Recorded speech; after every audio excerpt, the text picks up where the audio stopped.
그래서 또 하나를 보면 그 배달국의 14대 이제 좌오지 환웅, 치우천왕이 있습니다. 치우천왕이 있고, 우리는 이것을 어디서 봤냐면은 지금 이제 도쿄 올림픽을 하면서 뭐냐면은 이게 굉장히 비교가 많이 된다라고 하면서 우리의 어떤 그 평창 올림픽 개막식하고 이제 비교를 많이 하거든요.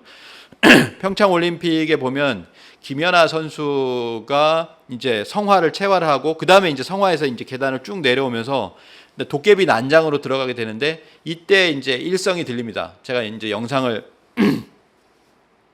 준비를 못했는데요. 여기서 뭐라고 하냐면은 치우라는 말을 써요. 치우. 합창 소리가 들리는데 치우라고 합니다. 그리고 이제 도깨비 난장으로 들어가서 이게 보시면은 이 도깨비 탈을 쓰고 있는데 방상시 탈이라고 해서 눈이 4개예요. 근데 중국 문헌에도 보면은 치우는 눈이 4개이며 이런 식으로 표현한 게 있거든요. 그래서 그게 뒤로 가서 이렇게 됩니다. 그래서 이것은 분명히 치우천왕을 표현한 것이다. 그리고 한국의 조폐공사에서는 배달국의 14대 치우천왕을 모델로 한 메달을 지속적으로 발행을 하고 있습니다.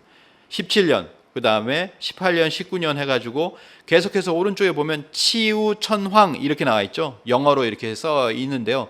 자, 이걸 보시면 그리고 굉장히 많이 팔린다고 그래요. 전 세계적으로 이 메달이 많이 팔려서 수십억에 이렇게 팔린다고 합니다. 그러니까 조폐공사에서 이렇게 얘기를 하고 평창 올림픽에서 그때 뭐 동시간대 5억에서 10억 정도가 이렇게 시청을 하던 거기에 치우천왕을 외쳤다는 거죠. 우리 스스로가 이렇게 외쳤다는 겁니다. 우리의 조상이 아니고서는 이렇게 외칠 수가 없는 것인데 교과서에만 안 나오고 우리 학계에서 이 치우천왕이나 배달국은 인정을 안 할 뿐이지 우리는 뭐냐면은 우리의 실제 조상이라고 하는 겁니다. 결국에는 그렇게 된다라고 하는 거죠. 그래서 치우천왕 때 배달국에 18명의 환웅이 있었는데 14대 좌우지 환웅 치우천왕 때 신시에서 청구라는 곳으로 옮긴다라고 하는 겁니다. 수도 이전을 딱 한 번 하는 거죠.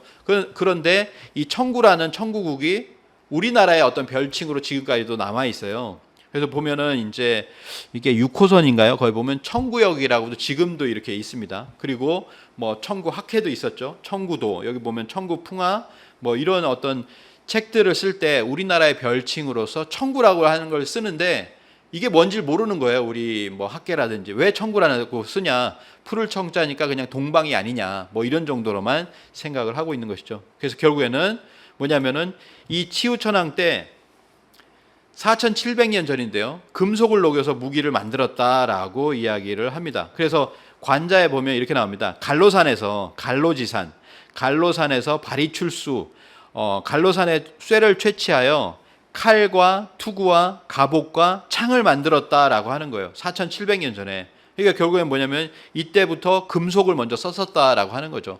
그러니까 금속 문명도 보면 우리가 뭐 중원에서부터 이렇게 왔다, 중국에서부터 이게 철기가 들어왔다, 이건 말이 안 되는 거예요. 근데 지금도 보면 4세기에 처음에 연나라하고 충돌할 때 그때 좀 들어왔고, 두 번째는 뭐냐면은 한나라의 고조선이 멸망했을 때 한나라가 철기군을 가지고 왔다.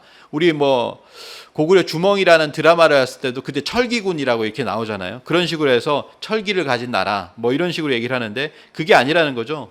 결국에는 보면은 고조선의 철기 문화가 그 이전에 이런 어떤 배달국의 치우천왕의 철기 문화를 받아들여서 고조선의 철기 문화가 지금까지 밝혀진 것만 하더라도 BC 12세기 이상이다라고 하는 겁니다. 그 이전부터 이렇게 철기 문화가 있었다라고 하는 거예요. 그리고 우리 학계에서 얘기하는 4세기보다 훨씬 이전에 바로 이 금속을 다뤘던 뭐 함경도 두만강에 보면 7세기에 철촉이 발견되고, 연해주에서도 7세기에 철촉이 발견되고, 강원도에서 보면 철제 송곳이 이렇게 홍천에서 나왔다. 두만강 하류에서도 보면 이런 철기류가 6세기에 나왔다라고 하는 겁니다. 그러니까 이 철기라고 하는 것도 그 이전에 지금 시간상이 청동기 말씀 못 드렸지만 최고의 어떤 청동기, 그 다음에 철기 문명을 가지고 있었다. 이런 어떤 DNA를 가지고 있었기 때문에 지금도 뭐냐면 포스코가 세계에서 가장 경쟁력 있는 철강사 1위가 된 것이고, 철을 1인 철강 소비량이 이렇게 우리가 세계 1위예요.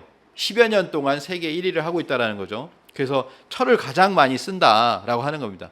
우리 민족의 가장 많은 성씨가 쇠김자잖아요. 쇠김자. 그래서 김씨로 보더라도 이제 알 수가 있고, 그 예전에 썼던 이 쇠철자의 고어를 봐도 알 수가 있다라고 하는 거죠.